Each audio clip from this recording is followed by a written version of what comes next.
ఉమ్మడి కరీంనగర్ జిల్లాను కుండపోత వానలు వణికిస్తున్నాయి. జిల్లాలో కురుస్తున్న వర్షాలకు సంబంధించి మరింత సమాచారం వెంకటేష్ అందిస్తారు. Venkatesh, over to you.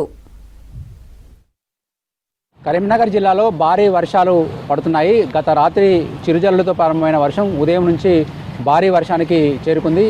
అయితే వాతావరణ శాఖ కరీంనగర్తో పాటు పెద్దపల్లి పలు ప్రాంతాలకు రెడ్ అలర్ట్ జారీ చేసింది. కానీ రెడ్ అలర్ట్ ప్రకారము భారీ వర్షాలు రాత్రే కురుస్తాయని అనుకున్నప్పటికీ కూడా రాత్రి అంతా కూడా జస్ట్ చినుకులకే పరిమితమైన వాన ఉదయం నుంచి కూడా కొంచెం ఓ మోస్తరు నుంచి భారీ వర్షానికి మారింది. చూడొచ్చు, మనం ప్రజెంట్ కరీంనగర్ బస్టాండ్ ఏరియా దగ్గర ఉన్నాం. ఈ బస్టాండ్ ఏరియా దగ్గర కురుస్తున్న వర్షం ఉదయం 6:30 నుంచి, అంటే కొద్దిసేపటి క్రితం నుంచి కూడా భారీ వర్షం పడుతూ ఉంది. దీంతో పడిన నీరు అంతా కూడా రోడ్లపైకి వచ్చి చాలా చోట్ల కూడా రోడ్లు జలమలమే అవుతున్నాయి. అయితే ఇప్పుడు ప్రజెంట్ మనం చూస్తున్నది మెయిన్ రోడ్ కాబట్టి పడిన నీరు పడినట్టుగా బయటికి వెళ్ళిపోతుంది. కానీ కొంత కలెక్టరేట్ ఏరియా కావచ్చు, తర్వాత అటు గణేష్ నగరు, తర్వాత బోయవాడ, తర్వాత అల్కాపూర్ కాలనీ లాంటి ప్రాంతాల్లో ఎక్కడైతే డ్రైనేజీ వ్యవస్థ పూర్తి కాలేదో తర్వాత అట్లాంటి చోట నీరంతా కూడా బయటకు వస్తూ ఉంది.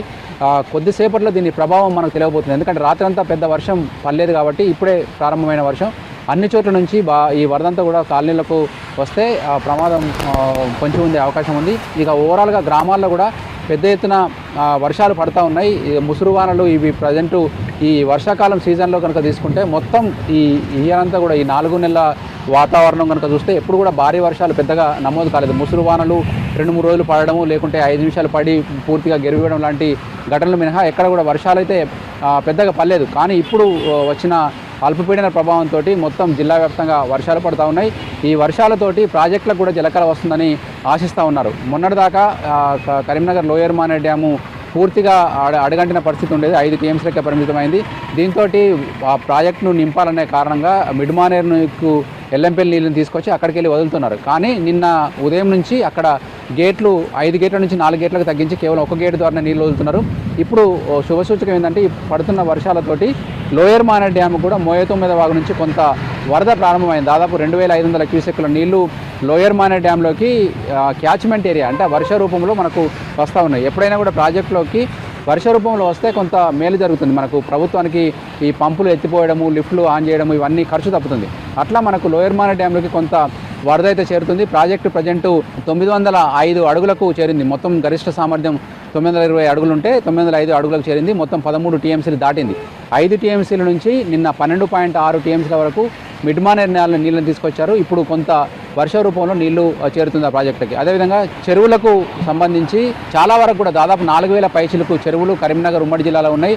అందులో ఇప్పుడు ఈ వర్షాలకు పూర్తిగా నిండే అవకాశం అయితే కనిపిస్తూ ఉంది. వాతావరణ శాఖ 2-3 రోజుల పాటు వర్షాలు ఉంటాయని చెప్పి చెప్తా ఉంది. దాంతో ఈ వర్షాల ఆధారంగా పెద్ద ఎత్తున కూడా చెరువుల్లోకి జలకళ వచ్చే అవకాశం ఉంది. ఇక పంటల విషయానికి వస్తే పత్తి పంట ఇప్పుడిప్పుడే పూత దశకు వస్తుంది. ఈ వర్షాలు కొంచెం పత్తి పంటకు కొంత నష్టం కలిగించే అవకాశం ఉంది. ఎందుకంటే పత్తి పూత దశలో ఉన్నది, మొగ్గ దశలో ఉన్నప్పుడు ఈ భారీ వర్షాలు ఆ మొగ్గలు రాలిపోవడానికి, లేకుంటే పత్తి చేనులలో నీళ్లు నిలిచిపోయి ఆ పత్తి తర్వాత మొదలు కుళ్ళిపోవడము, లేకుంటే వేర్ల తెగులు రావడం ఇట్లాంటి ప్రమాదాలు అయితే పొంచి ఉన్నాయి. గులాబీ తెగులు కూడా పట్టుకునే ప్రమాదం ఉందని చెప్పి వాతావరణ శాఖ కావచ్చు, వ్యవసాయ శాఖ కావచ్చు హెచ్చరిస్తూ ఉంది. అయితే ఓవరాల్గా వర్షాలు అయితే ఇప్పుడు కురుస్తున్నాయి. రెడ్ అలర్ట్కు అనుగుణంగా భారీ వర్షాలు ఇప్పుడు ఇటు కరీంనగర్ జిల్లాకు బదులు పక్క జిల్లాలలో మనకు మహబూబాద్ కావచ్చు, తర్వాత అటు సూర్యాపేట, నల్గొండ జిల్లాల వైపు భారీ వర్షాలున్నాయి. ఇటువైపు ఈ ఉదయం నుంచి ప్రారంభమైన ఈ వర్షం మరింత తీవ్రమయ్యి పెద్ద వర్షాలకు దారితీసే అవకాశం అయితే కనిపిస్తుంది. ఓవరాల్గా కరీంనగర్ జిల్లాలో మనకు వర్షపాతం అయితే ఇంకా కురుస్తూనే ఉంది. ఉదయం ప్రారంభమైన వర్షం ఒక్కొక్కసారి భారీ వర్షంగా మారుతుంది, మరొకసారి తుంపురలాగా ముసురుతో కూడిన వర్షం అయితే కురుస్తూనే ఉంది.